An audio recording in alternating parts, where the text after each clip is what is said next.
Can you become keto adapted while eating carbs? What? Is it possible to run on a fat burning engine without eating a strict ketogenic diet? That's impossible. Can you have your cake, your steak, your bacon and eggs, and eat it too? Are you mad? Welcome to the Body Mind Empowerment Podcast. I'm your host Simland, and that's the topic of today's episode. We're gonna talk about what is keto adaptation, how you can become keto adapted, and how you can implement different carbohydrate and nutrient timing strategies to improve metabolic flexibility and become ultimately keto adapted. Body Mind Empowerment.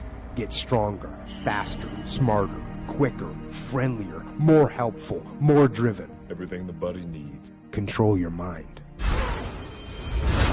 Okay, I'm gonna give you like a huge spoiler.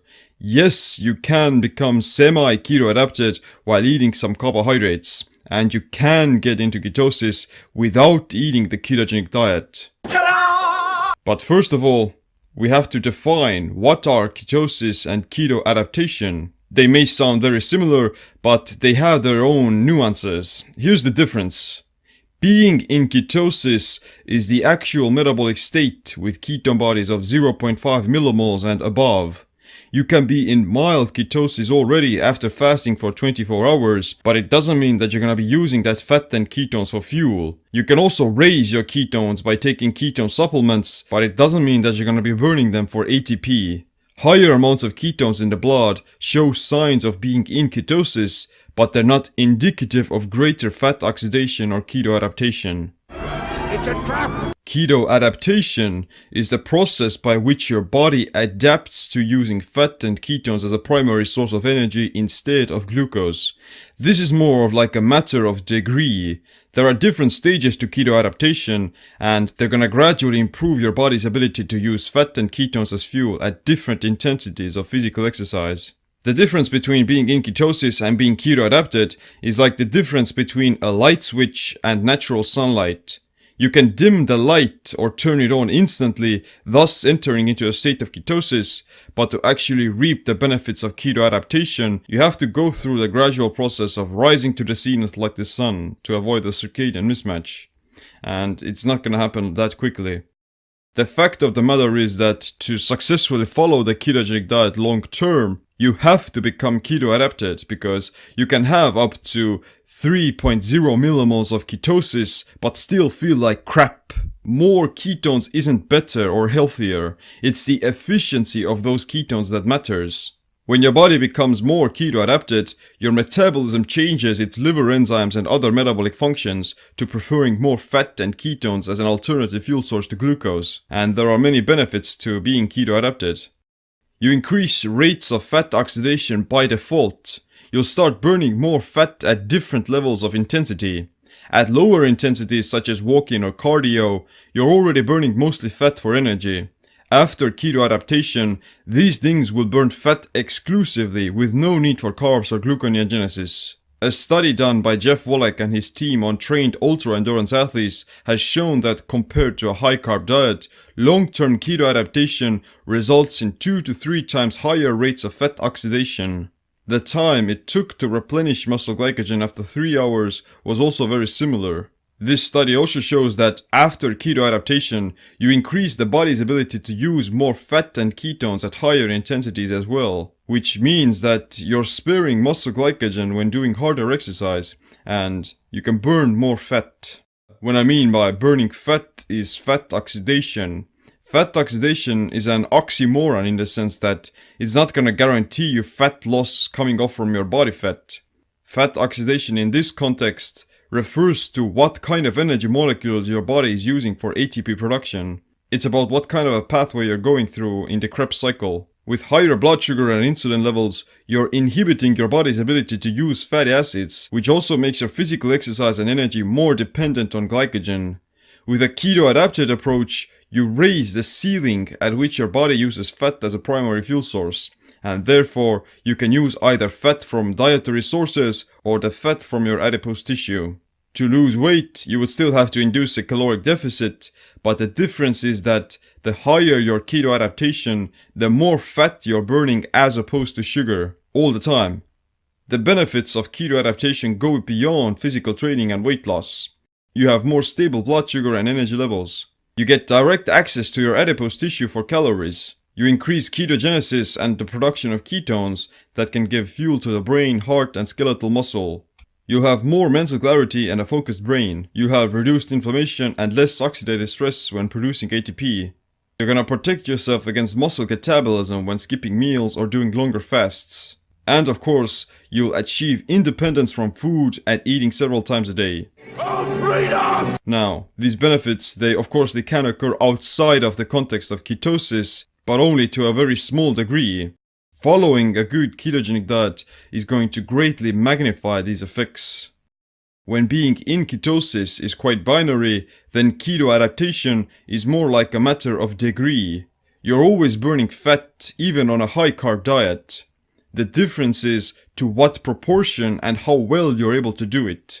If you've just eaten a meal that has plenty of carbohydrates and spikes your insulin, then you're kicking yourself out of ketosis, you're lowering blood ketones, and you decrease your body's fat oxidation. Even eating a meal with lower glycemic carbs that have a lower insulin release, like lentils, tubers, quinoa, or buckwheat, you're still filling up your liver glycogen, which is gonna inhibit ketosis. After a few hours, your blood sugar drops again, and if you haven't eaten anything for about 4 to 6 hours, you're gonna gradually start increasing the amount of fat burned again. However, to start producing ketones, you have to deplete your liver glycogen, whether through fasting for 16 to 20 hours, eating keto for a few days, or exercising for several hours in a row.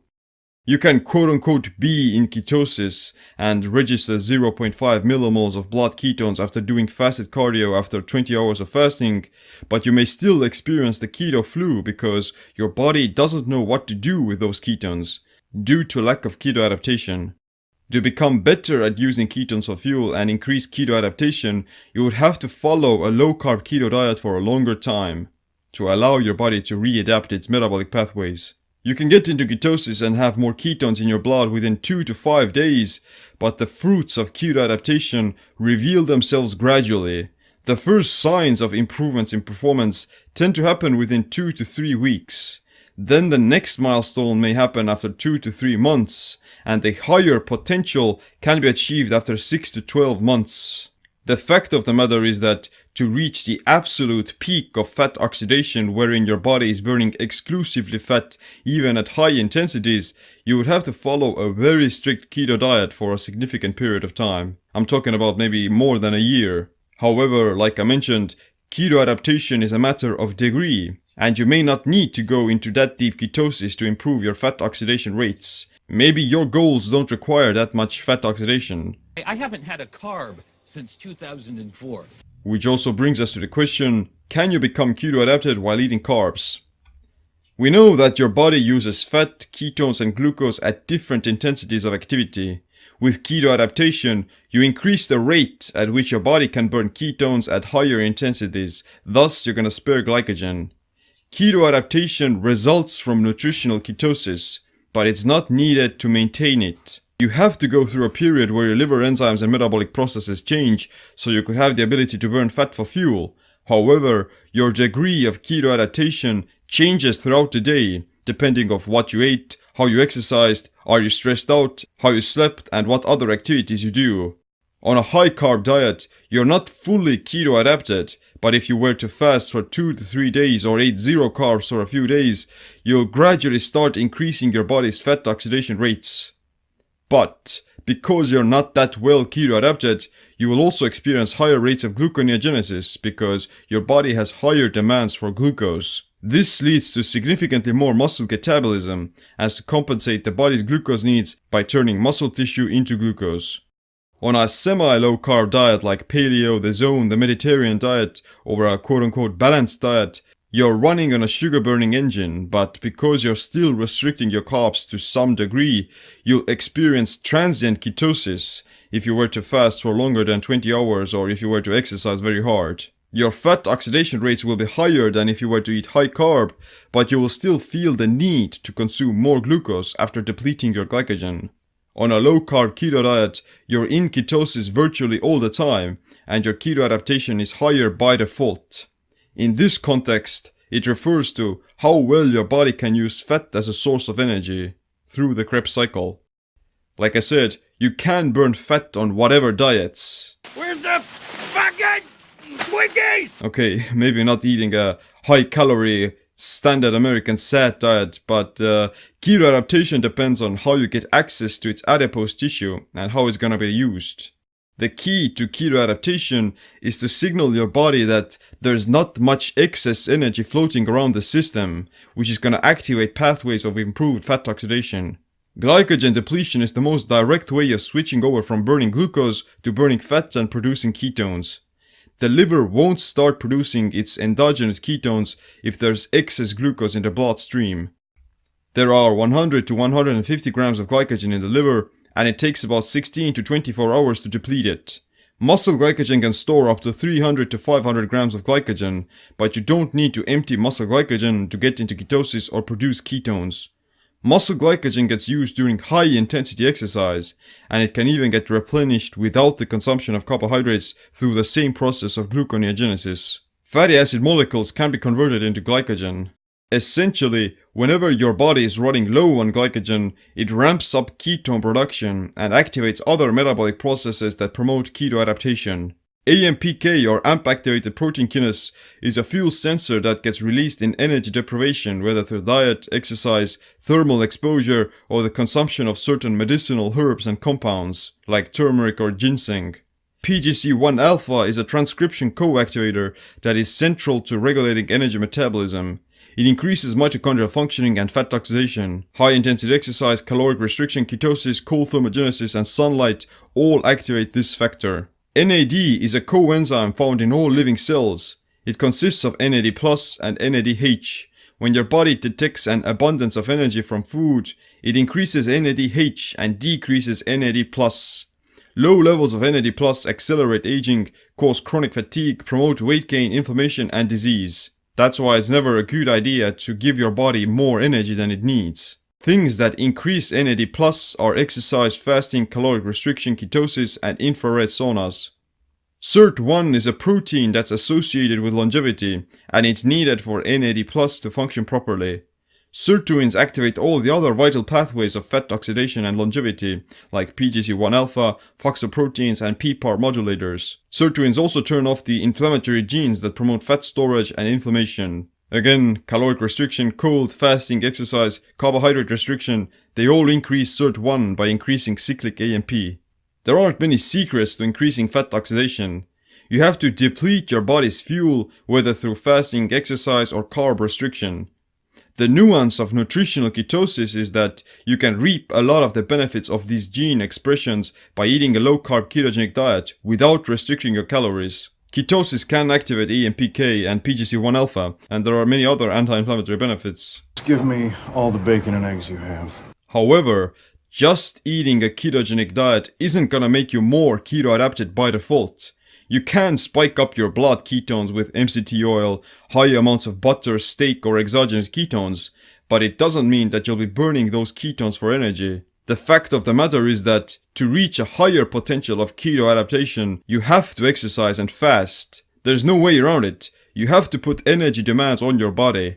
Just sitting on a couch while having 4.0 millimoles of ketones is characterized as quote-unquote being in ketosis, but being in ketosis doesn't mean shit if you're unable to use those ketones for energy. In fact, with exercise, your blood ketones tend to drop because you're using them for fuel instead of making them sit in your bloodstream. That's why people who have become keto adapted after a long time tend to register lower amounts of blood ketones.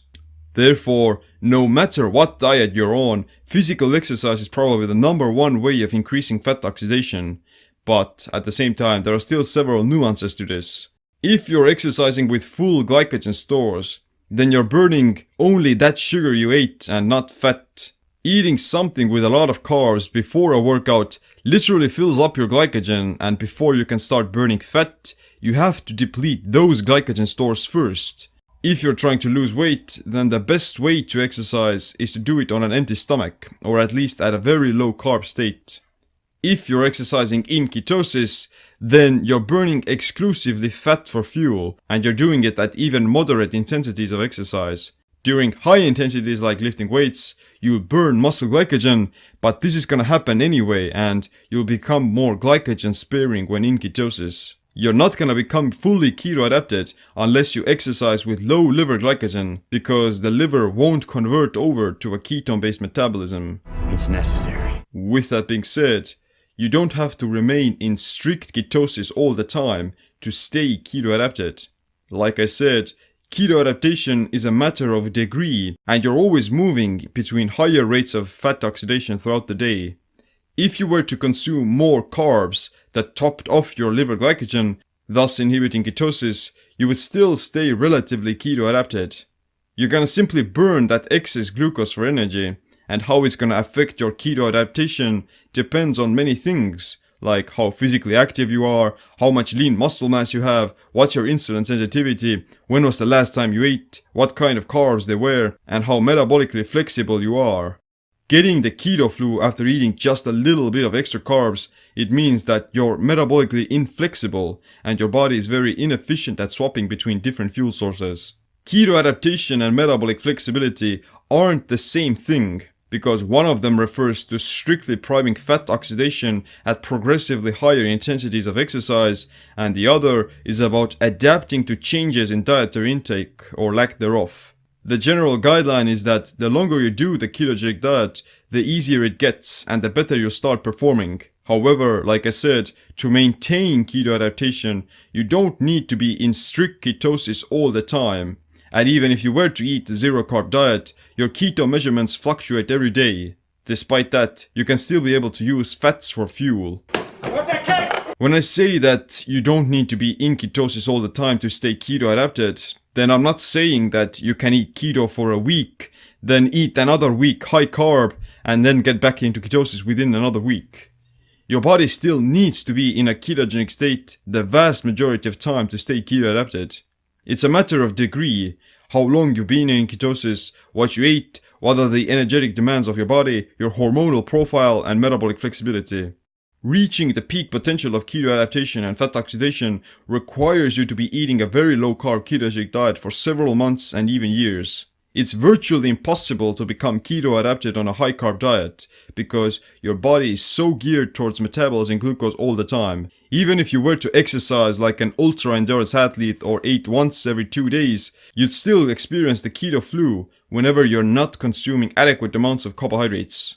To stay keto adapted while eating carbs, you have to lay the foundation with a well-structured ketogenic diet. And then you have to work on improving your metabolic flexibility as to be able to swap between carbs and fats for fuel. The foundation to metabolic flexibility is the ketogenic diet because you need to be able to burn fat as a primary fuel source. On a high carb diet without keto adaptation, you're only capable of burning glucose while not being able to use ketones. But in order to avoid bonking after your glycogen runs out, and not to get the keto flu whenever you eat some carbs, you need to go through a period of keto adaptation. Both aerobic and anaerobic conditioning is also needed. The purpose of your training should be to increase mitochondrial density, which are your cell's ability to produce energy whether from ketones or carbs. Metabolic flexibility is a matter of degree like keto adaptation. An organism with greater muscle glycogen stores and improved insulin sensitivity can absorb more glucose than the one with lower energetic demands. That's why there's a huge difference between athletes and sedentary people. The timing of fuel intake is also vital, as consuming carbohydrates when your body isn't primed to using them will lead to a completely different result, even in people who are physically very fit. Even Rich Froning could get diabetes if he ate too many carbs in the wrong context. Eating more carbs than your body can handle when you've been sitting around all day is gonna instantly kick you out of ketosis because your muscles have already gotten adequate amounts of energy from fat. If your muscle glycogen stores were to be completely empty after a long resistance training workout, then they're more primed to shuttling any excess carbs into the muscle cells without inhibiting keto adaptation. Eating carbs with poor insulin sensitivity is generally very bad, as it literally makes those carbs more likely to be stored as fat. That's why it's important to get enough sleep, stay physically active, and eat relatively low carb whenever you're not exercising. It's necessary. So let's talk about how to improve metabolic flexibility and stay keto adapted while eating carbs. First, You have to establish nutritional ketosis by doing a low-carb ketogenic diet for at least 2 to 4 weeks. Generally, you can get into ketosis faster with fasting and exercise, but your body still needs some time to keto adapt. Even if you're not planning on staying keto for a longer period of time, you'd still want to make the baseline template of your meals low carb, because it's gonna keep your body's glycogen stores lower and it's gonna improve fat oxidation, insulin sensitivity, and general health. Secondly, after the first period of keto adaptation, you can start tinkering with some carbohydrates to improve your performance. Keep in mind that to stay keto adapted, you have to be using carbs only as performance enhancing tools, not as something you can simply get away with. Well, this slinky thing, it ain't over yet. Third, the fact of the matter is that you still wanna be eating relatively low carb, especially at times when you're not exercising. Hell, I would recommend to eat only when you're exercising, because at other times your body doesn't really need a lot of energy, and if you were to practice intermittent fasting, you would promote ketosis, you would improve keto adaptation, you'd detox your system with autophagy, you would boost growth hormone, you'd save a lot of time, money, and you would prime yourself to greater nutrient partitioning after you start eating again. In my opinion, it's much better to not eat anything at all on days when you're mostly sedentary and you're not moving around a lot, because fasting would be that much more effective. Fourth, when you're able to go with food for over 24 hours and not experience hypoglycemia or muscle weakness, then that's a good indicator of keto adaptation, at least the first signs of it. At this point, your physical performance at all intensities is generally the same, and you don't need carbs to fuel your training. However, you can still use a few hacks that include strategic carbohydrate consumption. The first one is the targeted ketogenic diet, or TKD. It involves consuming a small dose of carbohydrates during your most intense workouts. You eat like a ripe banana, a piece of grapefruit, or 5 to 10 grams of dextrose powder with a protein shake.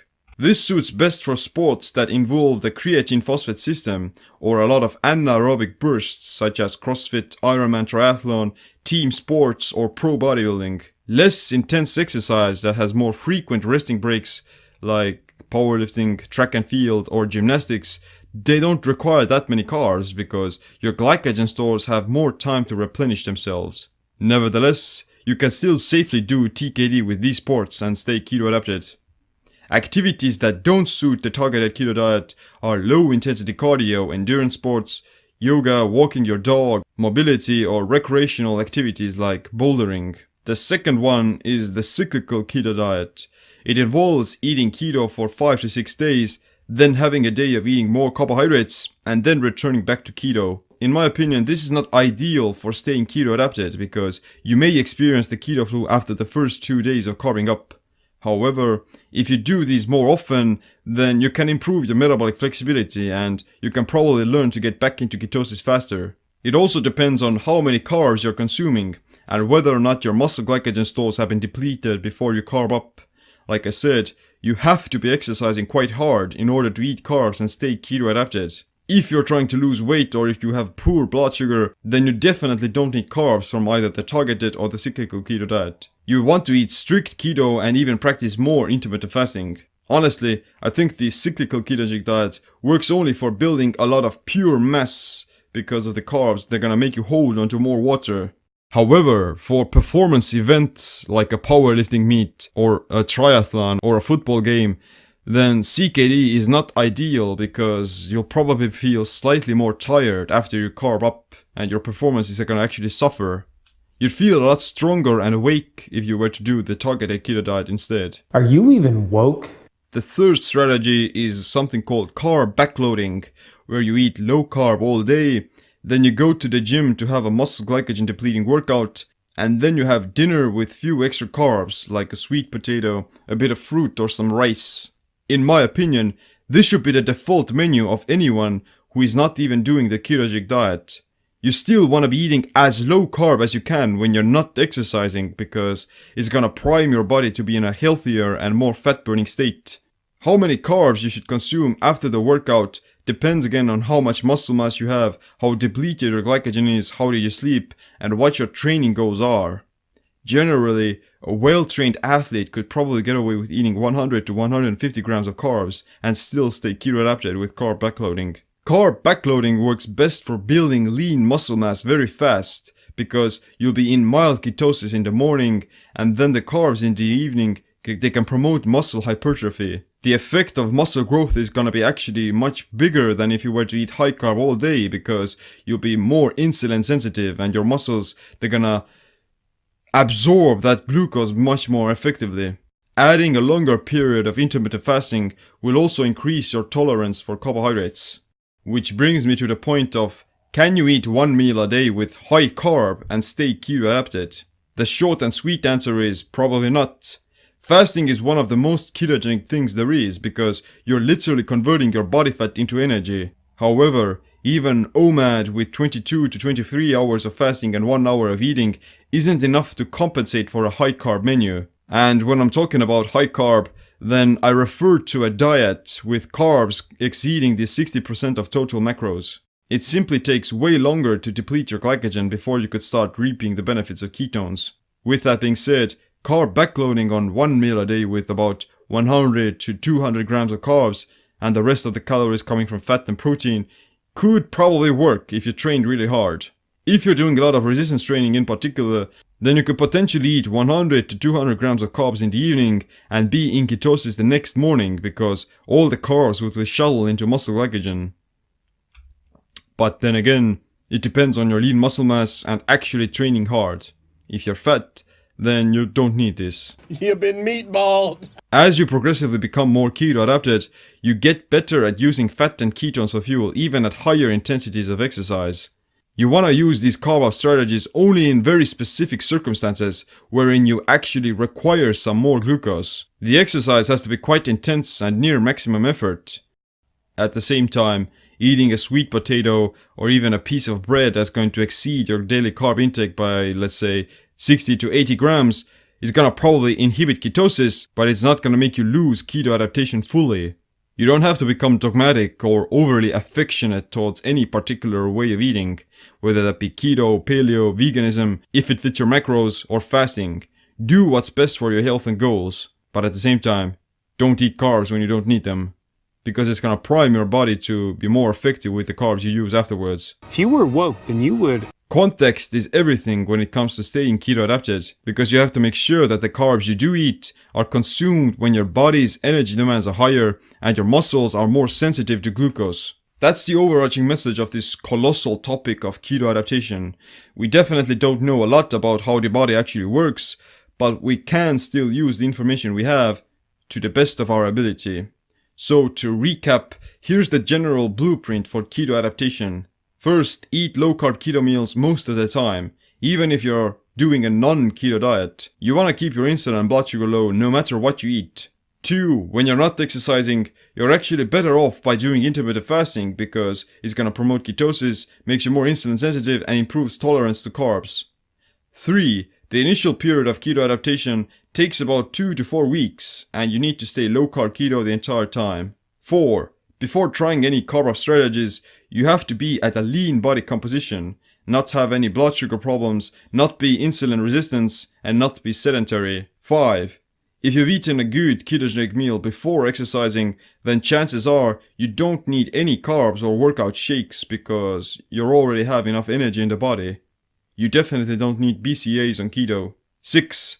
In my experience and in most cases, using the targeted ketogenic diet with about 5 to 10 grams or even up to 20 grams of carbs is ideal for boosting physical performance while using both glucose and fat for fuel. If you consume those carbs during the most intense exercise, you're not going to harm your keto adaptation, and you'll actually improve metabolic flexibility.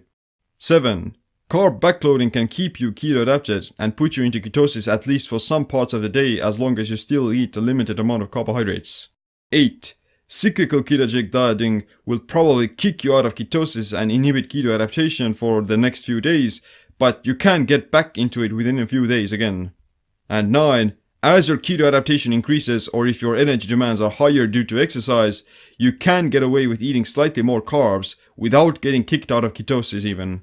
Physically very active people can probably get away with eating 50 to 100 grams of carbs while staying keto, but that physical exercise has to be high intensity. All of this still depends on the context of the situation, your muscle mass, your glycogen state, your gut microbiome, your carbohydrate timing, and even how well you slept last night. The only thing you can do is experiment, look at your results, and then adjust your behavior accordingly. If it were easy, everyone would do it. If you want to know how to become a keto-adapted beast that can fast for a week without losing your sanity, that can burn more fat while exercising, that can build lean muscle mass without getting fat, that can reap the cognitive benefits of ketones, that can stay keto-adapted while eating carbs and maintain metabolic flexibility, then you just have to check out the Keto Fit program. It includes the entire process of starting a ketogenic diet, how to become keto adapted, how to exercise, what to eat, in what amounts, and how to strategically use carbohydrates in different scenarios. There are over 50 recipes for both low-carb breakfast, dinner, dessert, snacks, and healthy high-carb foods that won't give you metabolic syndrome but gonna keep you ketotic instead. It has a 30-day meal plan with exact macronutrient ratios and grams of how much food to eat. A 4-week workout routine that incorporates resistance training, aerobic conditioning, mobility, and general functional fitness. And a ton of extras with cool biohacks and other holistic health practices that improve your well-being and performance. The Keto Fit program is the blueprint for becoming keto adapted for life. That's it for this episode.